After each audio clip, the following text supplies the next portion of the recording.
Vous connaissez une période d'engourdissement pendant laquelle vous ne mettez plus les aspects les plus vulnérables de votre nature en danger.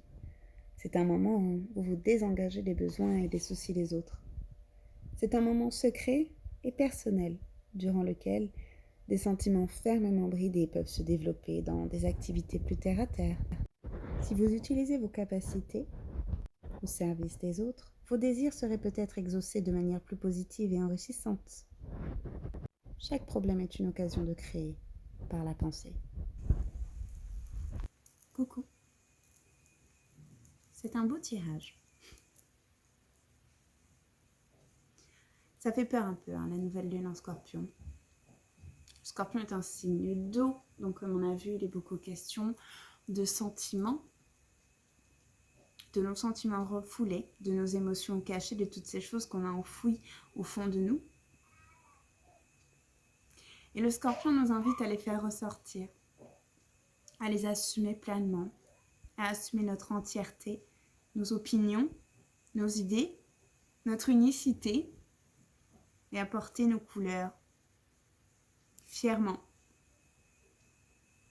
quitte à déranger, quitte à blesser, quitte à sortir du cadre.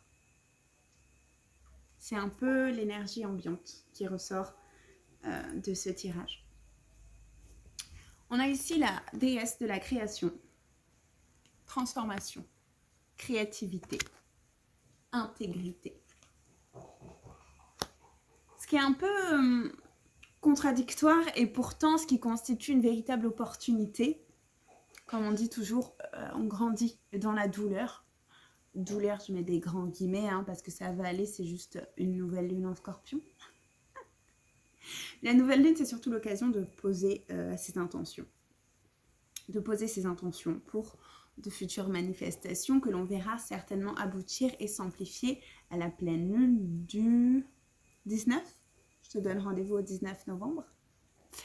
Ici, on nous demande de se débarrasser de toutes nos croyances limitantes, de tous nos traumatismes, de tout ce qui ne nous sert plus, de tout ce qui nous empêche d'être nous-mêmes. Alors, l'énergie du Scorpion va venir faire ressortir tout ça quand l'énergie de cette nouvelle lune et d'Athéna va permettre d'ancrer tout cela. Comment dirais-je, de filtrer un peu, de filtrer tout ce négatif pour ne garder que le positif, pour ne garder que ce qu'on a envie de garder et que ce qu'on peut faire fructifier. Et quand je dis fructifier, je fais référence à ce que l'on a envie de déverser dans la matière, ici avec la carte de l'étoile. Qui as-tu envie d'être? Qui as-tu envie d'incarner? Et la question n'est même pas qui as-tu envie d'être, parce qu'on te demande de faire tomber ton masque. On te demande d'être pleinement toi-même. À nouveau, la cruche qui vient faire écho à l'étoile. On te demande d'incarner vraiment ton authenticité, car il n'y a que de cette façon-là que tu pourras briller. Avec l'inspiration de Diane Arbus, un de mes oracles préférés, très peu connu, l'oracle de l'art, qui est une très grande photographe. Je t'invite à aller consulter son travail. Il y a un super documentaire, micro-reportage sur YouTube. Je te mettrai le lien en barre d'infos qui retrace très bien sa carrière et, comment dirais-je, l'esprit un petit peu... Je vais te lire ce qu'il y a écrit, je pense que tu vas comprendre. Alors, le message de Diane Arbus, regardez en face ce que vous cherchez à éviter. C'est purement et simplement l'énergie du Scorpion. Pour taper dans le mille, visez dans la marge. Tendez l'oreille quand un lieu vous révèle ses secrets. Et c'est vraiment l'énergie du Scorpion qui, pour info, est mon ascendant. Donc c'est un challenge personnel, si je peux me permettre cette petite touche personnelle. C'est un challenge pour moi de vraiment réussir à m'immerger dans l'énergie du Scorpion. Je parle d'immerger parce que c'est vraiment un signe d'eau comme une vague qui nous submerge, pour laver tout ce qui n'est plus nécessaire. Et pour cela, on va pointer du doigt tout ce qui n'est plus nécessaire. Donc ça pique, ça fait mal. C'est le Scorpion. C'est le Scorpion qui, par crainte d'être malveillant, de blesser, d'être ceci, s'enferme, s'isole, se tait, se muselle, c'est terminé. Abat les masques. Abat les masques. N'aie plus peur d'être qui tu es. Cesse de faire des compromis. Ça, c'est ce qui va résonner véritablement dans le rouge. C'est quoi le rouge? C'est quoi le rouge? C'est ce qui va résonner vraiment dans ton impulsion. C'est-à-dire que si tu as des projets, peu importe amoureux, professionnel, personnel, peu importe, on te demande de prendre ce risque-là, de te lancer à corps perdu et d'arrêter de compromiser avec tes désirs profonds. D'arrêter de chercher à rentrer dans le cadre, comme disait Diane Arbus, de retourner l'énergie du pape.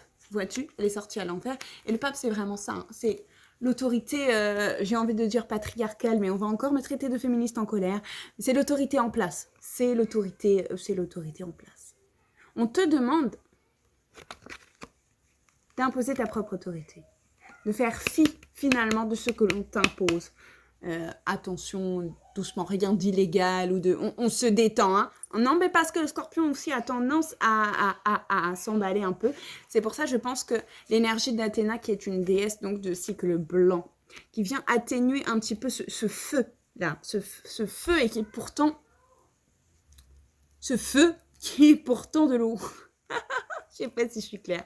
Le scorpion est un signe d'eau, mais qui révèle ce feu. C'est vraiment la complémentarité pour moi de l'eau et du feu. Et si on reprend ici la carte de la nouvelle lune, donc en eau, donc ici en scorpion, on visualise ici très bien.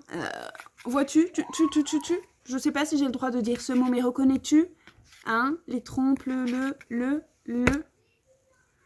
C'est une énergie de feu, donc l'action de création qui donne naissance à quelque chose. Donc on a vraiment cette balance, cet équilibre-là qu'on te demande d'aller retrouver, d'aller rechercher. Voilà. Tu vois, on a l'eau là. Alors c'était à l'envers. Donc on te demande vraiment de te laisser un petit peu porter par les flots.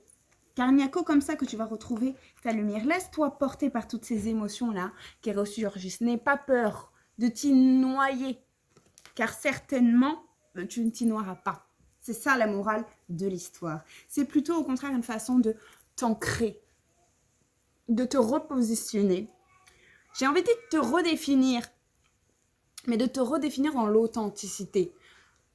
Une renaissance qui te permet d'être enfin toi-même. Véritablement. Le serpent ici, qui pourrait encore une fois nous faire peur, parce qu'en général, même dans l'oracle de G, la symbolique de cette carte est assez négative, et pourtant, moi ici, je perçois un peu comme l'énergie de la Kundalini.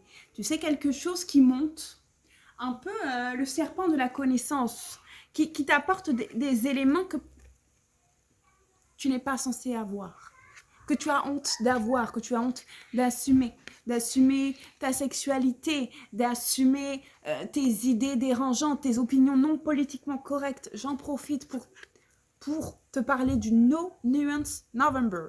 C'est quelque chose comme ça en ce moment sur TikTok où on invite les gens à s'exprimer librement et à en finir avec le politiquement correct. Et bien c'est pleinement, purement et simplement l'énergie là de cette nouvelle lune en Scorpion.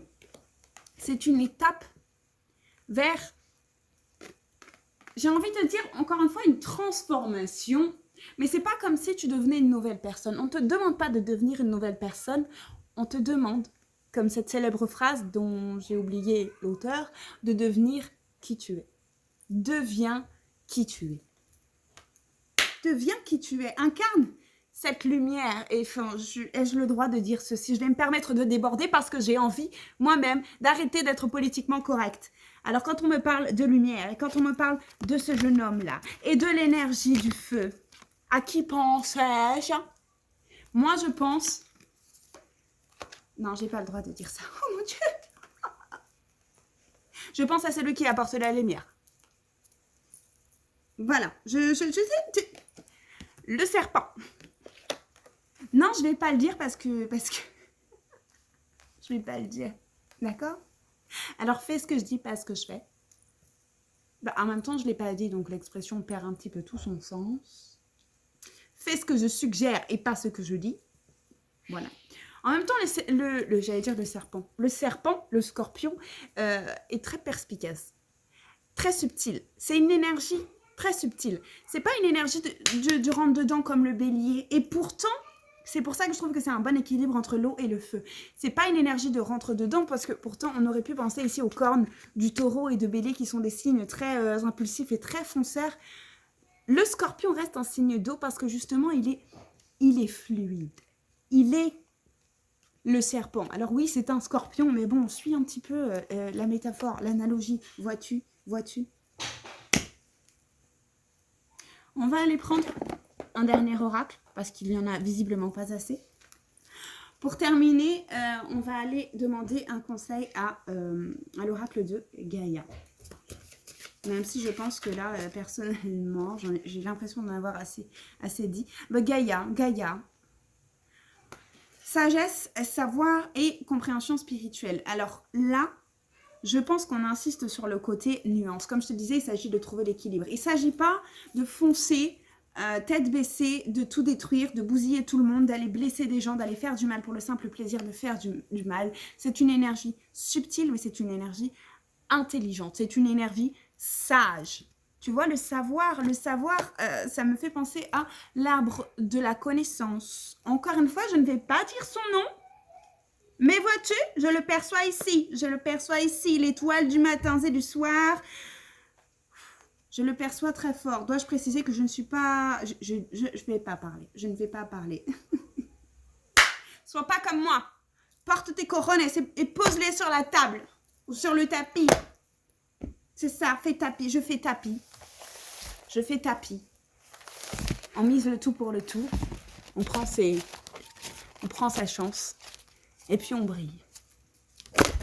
À bientôt pour de nouvelles aventures.